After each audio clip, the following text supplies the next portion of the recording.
আসসালামু আলাইকুম। কেমন আছেন সবাই? আশা করি ভালো আছেন।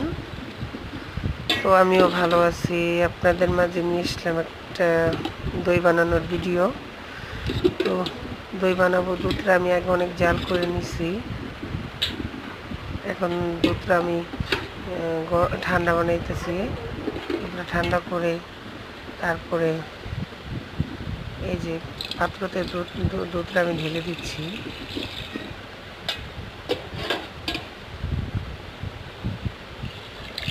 দুধটা জাল দিতে দিতে খুব সুন্দর একটা কালার দিচ্ছে।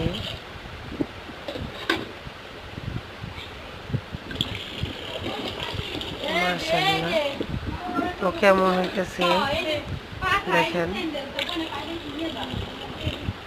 আমি জানি না, আমি কখনো বানাই নাই দই, ফার্স্ট।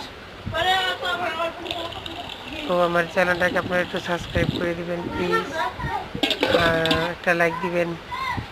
আর আমার দইটা কেমন হলো দেখতে কমেন্ট করবেন। তো সবাই ভালো থাকবেন। আসসালামু আলাইকুম।